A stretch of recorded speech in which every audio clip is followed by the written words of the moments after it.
आज या ठिकाणी अतिशय आनंद होतोय की आपण मोठ्या संख्येमध्ये या ठिकाणी श्रीकृष्ण जन्माष्टमीच्या उत्सवाला सगळेजण एकत्रित आलेले आहात. भगवान श्रीकृष्ण भगवद्गीतेमध्ये हा सुंदर वर्णन करतात. भगवंतांचं जन्म आणि भगवंतांचं कर्म हे अतिशय दिव्य आहे.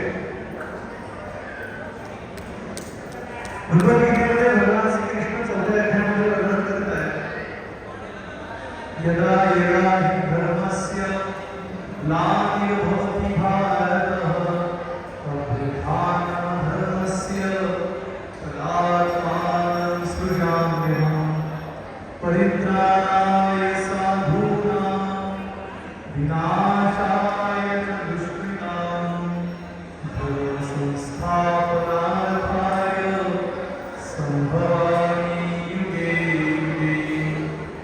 भगवान श्रीकृष्ण म्हणतात, जेव्हा जेव्हा जेथे तेथे धर्माला ग्लानी येते आणि अधर्माचं राज्य निर्माण होतं, त्या त्या ठिकाणी धर्माची पुनर्स्थापना करण्यासाठी आणि भक्तांचं रक्षण करण्यासाठी ही युगायुगामध्ये प्रकट होतो.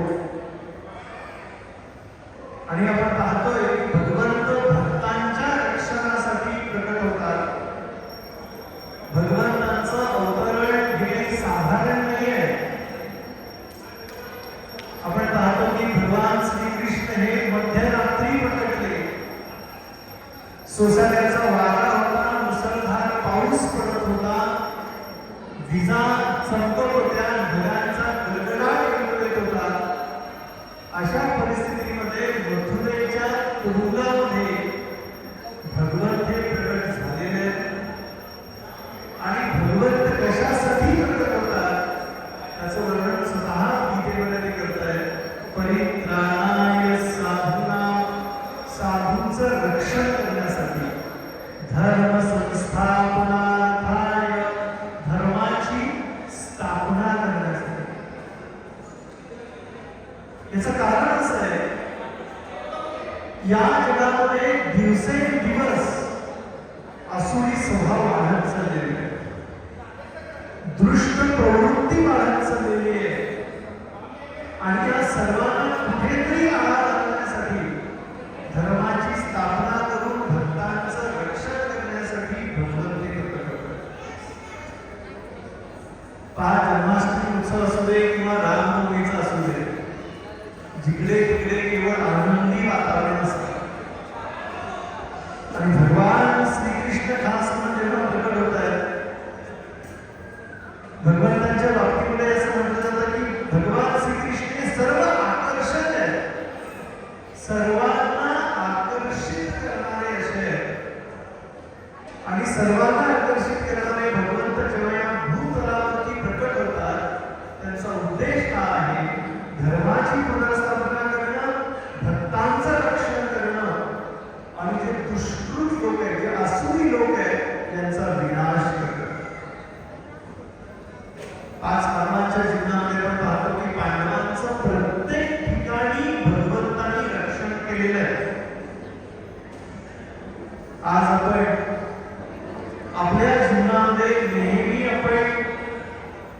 सुखाच्या शोधामध्ये आहोत.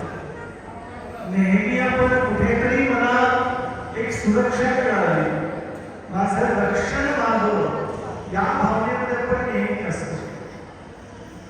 आज हा कोणताही मनुष्य असेल या जगाचा, या मनुष्याला जीवनामध्ये सुख हवंय, या मनुष्याला जीवनामध्ये कुठेतरी शांती हवी आहे.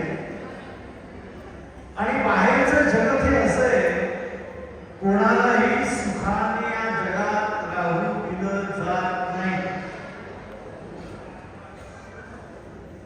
छोटंसं उदाहरण देतो. आज प्रत्येकाला आनंदी होण्याची इच्छा आहे. असं कोणी आहे का त्याला आनंदी म्हणायचं नाहीये?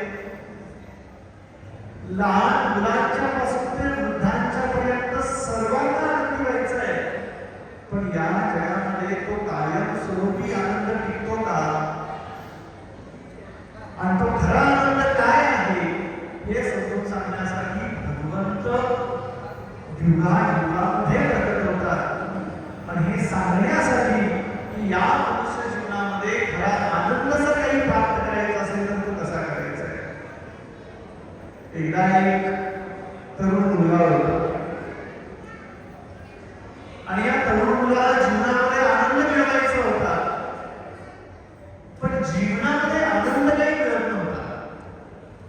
घरामध्ये शिवा बसायच्या, काही काम धंदा नाही, असंच फिरतोय म्हणून.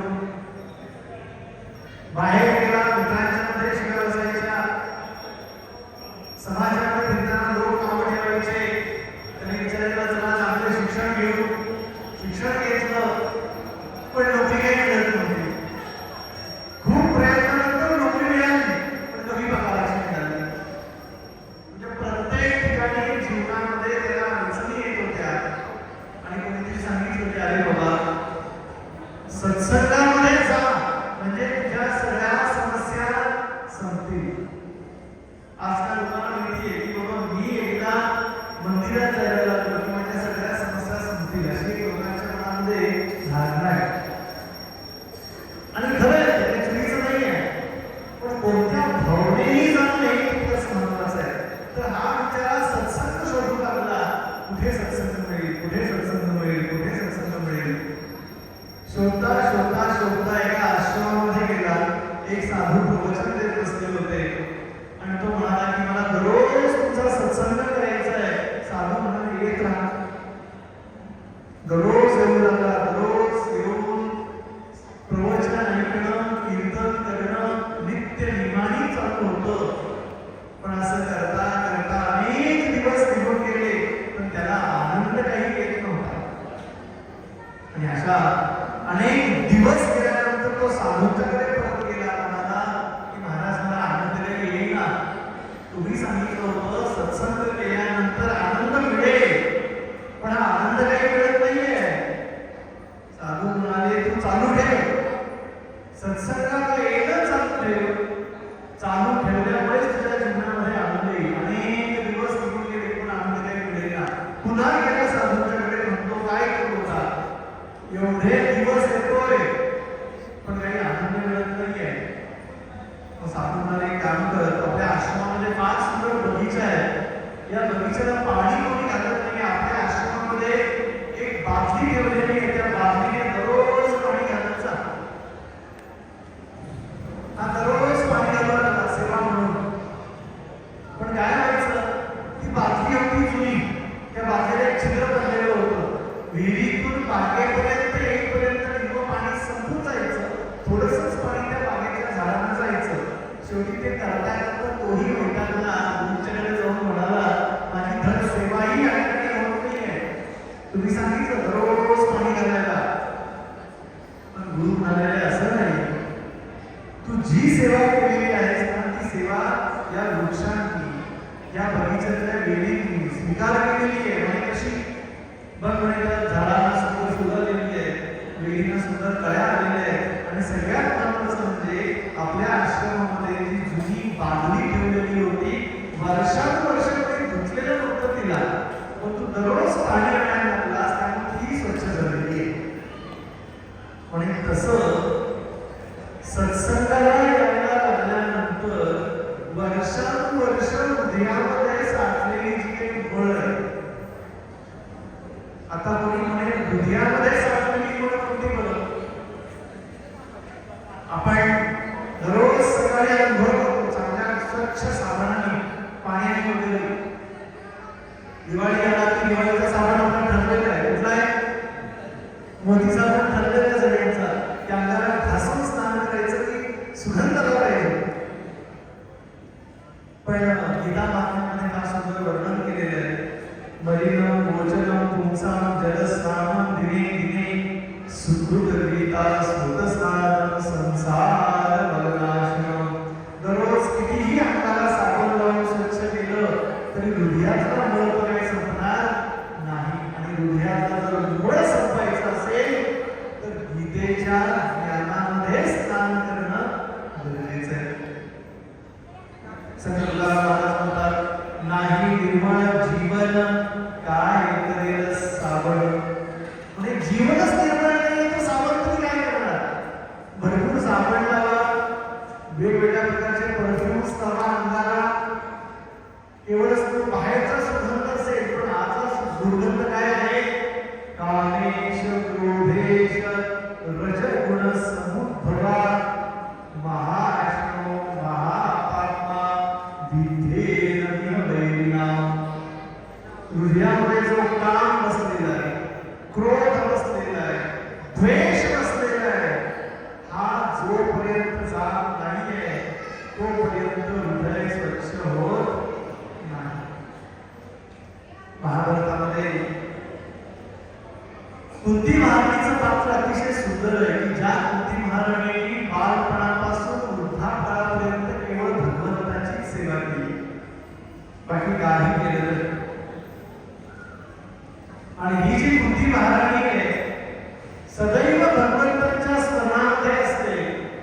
अनेक समस्या आल्या तरी त्या समस्येला न डगमगता नेहमी भगवंतांना प्रार्थना करत राहिलेली आहे.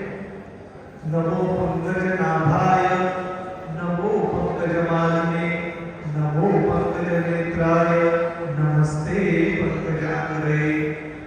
पहा, आज आपल्या जन्मामध्ये थोडीशी समस्या आल्यानंतर आपण लगेच घाबरून जातो, देवावरचा विश्वास निघून जातो. पण कुंती महाराणीचा असं तात्पर्य आहे, बालपणापासून अनंत समस्या आल्या पण त्या समस्येला न डगमगता कुंती महाराणी सदैव भगवंतांचं स्मरण करत राहते, चिंतन करत राहते. त्याच पद्धतीने आज आपल्या जीवनामध्ये देखील काही समस्या असतील, चिंता असतील, ह्या निघून जातील कधी? जेव्हा आपण सत्संगामध्ये, भगवंताच्या हरिकथेमध्ये, हरिकीर्तनामध्ये आनंद येऊ तेव्हाच. आणि यासाठी भगवान श्रीकृष्ण प्रकट होतात, आपल्या सर्वांच्या समोर विषय ठरतात चर्चेसाठी. आज वयाच्या जगामध्ये चर्चेला अनेक विषय आहेत. राजकारणामध्ये काय सुरू आहे, या गावामध्ये काय सुरू आहे, त्या गावामध्ये काय सुरू आहे, त्या देशामध्ये काय सुरू आहे, तर टेरिफ किती वाढले, काय अनेक नाना तऱ्हेचे चर्चासत्र आहेत. पण सर्वात महत्वाची चर्चा जीवनामध्ये कोणती करायला पाहिजे? हा भागवत ग्रंथ आपल्याला वर्णन करून सांगतो.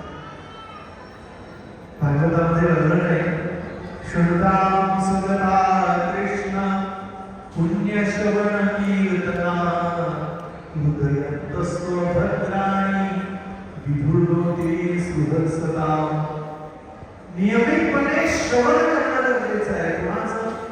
श्रुतां सुगता कृष्ण, त्या भगवान श्रीकृष्णाचं, प्रभू रामाचं सदैव चिंतन करणं गरजेचं आहे, कीर्तन करणं गरजेचं आहे, श्रवण करणं गरजेचं आहे, ज्यामुळे हृदयाचं जे अभद्र वातावरण आहे ते हळूहळू निघून जाईल. आणि म्हणून पहा, जेव्हा जेव्हा आपण जन्माष्टमी साजरी करतो, जेव्हा जेव्हा रामनवमी साजरी करतो, भगवंतांचा एक विशेष उद्देश आहे. दक्षिण भारतामध्ये एक कुलशेखर नावाचे एक संत होऊन गेले. फार सुंदर प्रार्थना आहे त्यांची. मी सर्वांना विनंती केली, माझ्याकडे प्रार्थना म्हणायचा प्रयत्न करा. त्यांनी सुंदर वर्णन केलेलं आहे, या जगामध्ये भगवंत अवतरित का होतात.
नंदनोय. मी नमस्कार करतो, मी जय जयकार करतो कोणाचा? देवकी नंदनोय. त्या देवकी नंदनाचा मी जय जयकार करतो. कोण आहे बरं? जय तू कृष्ण वृष्णीवंश प्रदीप. त्या वृष्णीवंशाचे प्रदीप आहे. पुढे म्हणताय जय तू मेघ श्यामल कोमलांग. त्याच्या समांतरचं वर्णन आहे अतिशय सुंदर. मेघ श्यामल वर्णाचे असे भगवंत आहे. आणि हे भगवंत जेव्हा या पृथ्वी तलावर प्रकट होतात, कशासाठी प्रकट होतात? जय तू पृथ्वी भारनाश मुकुंद. हे साक्षात मुकुंद आहे. आणि या पृथ्वी तलावर जो भार झालेला आहे, जे ओझं झालेलं आहे, हे ओझं कमी करण्यासाठी भगवंत या पृथ्वी तलावर प्रकट होतात. कोणी म्हणेल या पृथ्वी तलावर काय ओझं झालेलं आहे? आपण मराठीमध्ये म्हणतो ना, खायला काळ आणि जमिनीला काय आहे? भार. आपल्या सगळ्यांचंच वर्णन आहे ते. जोपर्यंत जीव भगवंतांच्या सेवेमध्ये लागत नाही, तोपर्यंत तो पृथ्वीला झालेला भार आहे. आणि या पृथ्वीवरती कोणता भार आहे बरं? आणि त्याचंच वर्णन भागवतामध्ये केलेलं आहे. या पृथ्वीला जो भार झालेला आहे, काम, क्रोध, लोभ, मद, मोह, मत्सर, असत्य वचन, हिंसा, द्वेष, हे प्रत्येकाच्या आपल्या हृदयामध्ये ठेवण्यात असलेला आहे. आणि हाच भाग या पृथ्वीला झालेला आहे. तो नाश करण्यासाठी भगवंत प्रकट होतात. प्रभू रामचंद्राच्या रूपामध्ये भगवंत आले, त्यांनी रावणाचा वध केला. साक्षात श्रीकृष्ण आले, कंसाचा वध केलेला आहे. त्या प्रल्हादाचं रक्षण करण्यासाठी भगवंत नरसिंह रूपामध्ये आलेले आहेत. वेगवेगळ्या रूपामध्ये भगवंत येतात, आपली लीला करतात, भक्तांचं रक्षण करतात आणि आपल्या सर्वांच्या समोर एक विषय ठेवतात चर्चा करण्यासाठी आणि आपलं हृदय स्वच्छ करण्यासाठी. तर आजचा जन्माष्टमी उत्सव असाच आहे की भगवान श्रीकृष्णांच्या सुंदर चरित्राचं वर्णन करणं, श्रवण करणं, गुणगान करणं. भगवंतांनी अनंत लीला केलेल्या आहेत. एकच छोटीशी लीला आपण पाहूया की काय त्या लीलेचा उपयोग किंवा त्याचा भगवंतांनी समाजाला दिलेला संदेश आहे. भगवान श्रीकृष्णांनी पुतनेपासून कंसापर्यंत अनेक असुरांना मारलेलं आहे. पण या सगळ्या असुरांच्याकडे एक असुर असा होता की जो नेहमी कारण नसताना दुसऱ्यांना त्रास देणार. आणि त्याचं नाव आहे काली. हा काली असं होता, यमुनेच्या डोहामध्ये होता. आणि या यमुनेच्या डोहामध्ये कालिया असल्यामुळे कालियाचं जे विष होतं, त्याचा प्रभाव इतका भयानक होता. त्या पाण्याला जरी कोणी स्पर्श केलं पिण्यासाठी, गायी, वासरं, पशु, पक्षी, वाघ, हे सगळे मृत्युमुखी पडायचे. एवढंच नाही, त्या कालियाच्या विषाचा प्रभाव इतका भयानक होता, जर कोणी एखादा पक्षी त्या यमुनेच्या डोहावरून जायचा, केवळ त्या बाष्पामुळे, त्या हवेमुळे देखील विषारी हवा होती, त्यामुळे सगळे मृत्युमुखी पडायचे. इतकं भयानक विष होतं.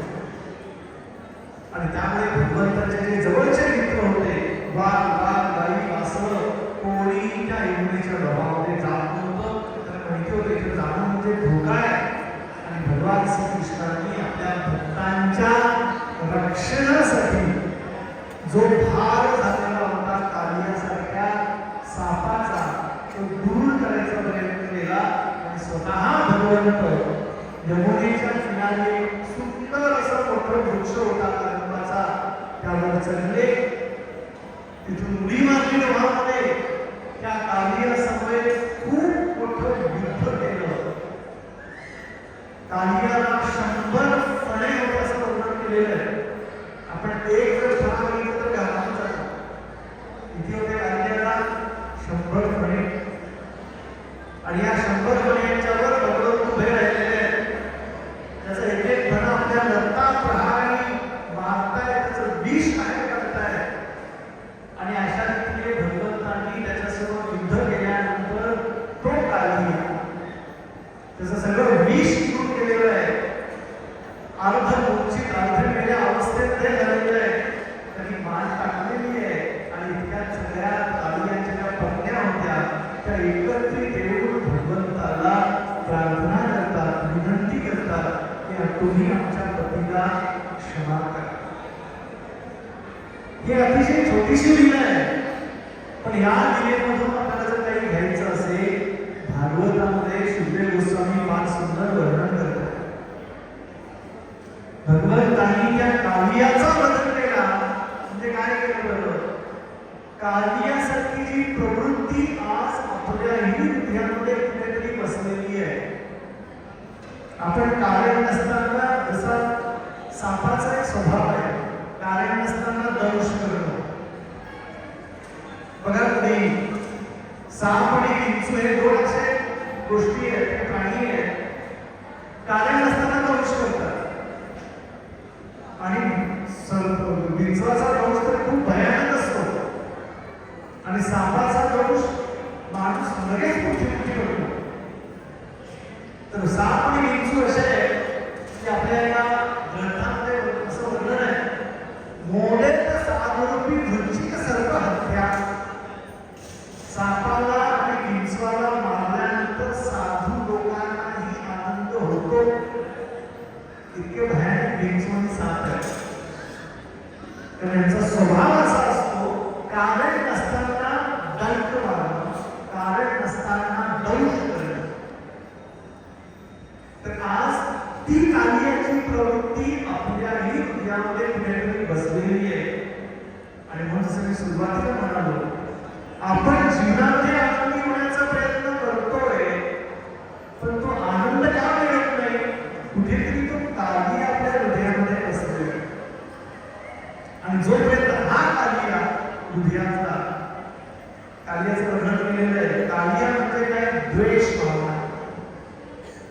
आणि जोपर्यंत ही द्वेष भावना हृदयातून निघून जात नाहीये आणि इतरांच्यावर प्रेम करण्याची भावना हृदयामध्ये निर्माण होत नाही, तोपर्यंत जीवनामध्ये आनंद येणार नाही. आणि म्हणून भगवान श्रीकृष्ण प्रकट होतात, वेगवेगळ्या सुंदर लीला करतात आणि या लीलेच्या माध्यमातून असा एक सुंदर विषय आपल्या समोर देतात चर्चा करण्यासाठी की आपल्याला जीवनामध्ये आनंदी व्हायचं असेल तर काय करायचंय. आणि म्हणून भगवान श्रीकृष्णांचं सतत नामस्मरण करणं, त्या नामाच्या माध्यमातून हृदयामध्ये जे काही अभद्र आहे, कल्मश आहे, ही कल्मश दूर काढणं. मग ती कुत्रेसारखी प्रवृत्ती असेल, कालियासारखी प्रवृत्ती असेल, ही बाहेर काढणं, जेणेकरून आपलं हृदय स्वच्छ होईल. आणि एकदा का हृदय स्वच्छ झालं मग विचार करा, आपल्या जीवनामध्ये खरा आनंद येणार नाही का? आणि म्हणून सर्व साधू संत या जगाला उपदेश करतायत आणि उपदेश करताना म्हणतायत, या जगामध्ये खरोखर जर आनंद जीवनामध्ये प्राप्त करायचा असेल, सुख समाधान जीवनामध्ये आणायचं असेल तर भगवंतांच्या चरणासारखा दुसरा आश्रय या ठिकाणी नाही. म्हणून कवीने फार सुंदर वर्णन केलेले आहे. ते म्हणतात, जब जब संकट आया जीवन के द्वार, जब जब संकट आया जीवन के द्वार, कान्हा ने थामा है भक्तों का संसार. क्या किया है? कान्हा ने थामा है भक्तों का संसार. छोड़ दे चिंता और कर ले शरण, छोड़ दे चिंता और कर ले शरण, शाम की छाया में है सर्वदा संरक्षण. या जगा जन्मामध्ये आपल्याला जर संरक्षण हवं असेल, भगवंताच्या शिवाय संरक्षण आपल्याला कुठेही नाही. आणि यासाठी जन्माष्टमीचा उत्सव असेल, रामनवमीचा उत्सव असेल, हे सगळे उत्सव एकच गोष्ट आपल्याला सांगतायत, भगवंताच्या चरणाचा आश्रय घ्या. पहा, भगवंत मध्यरात्री प्रकट झाले 12 वाजता. वसुदेवांनी त्यांना एका टोपलीतून गोकुळाकडे नेलेलं. ती यमुना नदी होती. त्या यमुनेची इच्छा झाली की भगवंताच्या चरणाला स्पर्श करायचा आहे, आणि म्हणून ती यमुना दुधडी भरून वाहत होती. आणि एकदा भगवंताच्या चरणाला स्पर्श केल्या केल्या यमुना नदीने अतिशय सुंदर वाहन केलेली आहे आणि भगवंत गोकुळामध्ये पोहोचलेले. तसं आज आपल्या जीवनामध्ये देखील ज्या अशा अनेक समस्या दुधडी भरून वाहत आहेत, या समस्यांना जर दूर करायचं असेल तर भगवंताच्या चरणाचा आश्रय हा फार महत्वाचा आहे. त्यासाठी इस्कॉन हे मोठं आंदोलन आहे, संपूर्ण जगभर कार्य करतोय. आता अनेक नवीन त्यांना सांगायला मला आनंद वाटतो. इस्कॉन ही संस्था जवळजवळ 150 देशामध्ये कार्य करते. संपूर्ण जगभर जवळजवळ 1100हून अधिक केंद्र आहेत. आणि या संस्थेचे संस्थापक आचार्य A.C. भक्तिवेदांत स्वामी श्री प्रभुपाद यांनी या गीता भागवताचा प्रचार संपूर्ण जगभर केलेला आहे. आणि संपूर्ण जगभरातील लोकांना हरिनामाचा आश्रय दिले. हेच भगवान श्रीकृष्ण हे युगायुगामध्ये प्रकट होतात. आज 500 वर्षापूर्वी कलियुगामध्येही प्रकट झाले होते श्री चैतन्य महाप्रभूंच्या रूपामध्ये. जेव्हा श्री चैतन्य महाप्रभूंच्या रूपात प्रकट झालेले आहे, या प्रकट अवस्थेमध्ये त्याने या संपूर्ण जगाला उपदेश दिला. हरे राम हरे राम देव केवलम प्रभो नास्तेव नास्तेव नास्तेव गतिरन्यथा. या कलियुगातील लोकांना हरिनामाशिवाय दुसरा कोणताही पर्याय नाही. आणि म्हणून आपण सगळे या कलियुगातले आहोत. आपल्या जीवनातील सगळ्या समस्यांतून जर बाहेर पडायचं असेल, भगवंताच्या चरणाचा आश्रय घ्यावा आणि हरे कृष्ण महामंत्राचा नियमितपणे आपण जप करावा. हरे कृष्णा कृष्णा कृष्णा हरे हरे, हरे राम राम राम हरे हरे. हा महामंत्र या कलियुगासाठी आहे. ज्या व्यक्तीला जीवनामध्ये भरपूर आनंद हवाय, ज्या व्यक्तीला सगळ्या समस्येतून बाहेर पडायचं आहे, कलियुगामध्ये स्वतः भगवंत प्रकट झाले, भगवान श्रीकृष्ण प्रकट झालेले आणि त्यांनी लोकांना संदेश दिलेला. तेव्हा जन्माष्टमीच्या निमित्ताने आपण सर्वजण या ठिकाणी एकत्रित झालेले आहात. सर्वांच्या चरणी हे संपूर्ण निवेदन आहे. या ठिकाणी इस्कॉनचा नियमितपणे कार्यक्रम वाईमध्ये होत असतो. आमचे वैष्णव प्रभू हे या ठिकाणी नियमितपणे येऊन प्रचार कार्य करत असतात. कृपया सर्वांनी या सत्संगाचा लाभ घ्या. हरिनाम, हरिकथा, भागवत, गीता या सर्व गोष्टींना जीवनामध्ये स्थान द्या आणि मन महाजीवनामध्ये थोडा आनंद कसा आहे. तर सर्वांच्या चरणी निवेदन आहे. या जन्माष्टमीच्या निमित्ताने इथे जोडलेले सर्व भाविक दररोज न चुकता भगवंताचं नामस्मरण करा आणि गीता भागवताचा अभ्यास करा. सत्संगामध्ये या. हाच त्याच्या या जन्माष्टमी दिवसाचा आपल्या सर्वांसाठी खास फायदा होईल. तर मी आपल्या सर्वांचा फार फार आभारी आहे. आपण सर्वांनी या ठिकाणी एकत्रितपणे शांतपणे चित्ताने ही कथा श्रवण केली. खास करून वैष्णव प्रभू आणि गौतम प्रभू या दोघांचाही खूप आभारी आहे. त्यांनी मला या ठिकाणी आजच्या या जन्माष्टमीच्या प्रवचनासाठी बोलावलं. तर सर्वांचे खूप खूप धन्यवाद. हरे कृष्णा.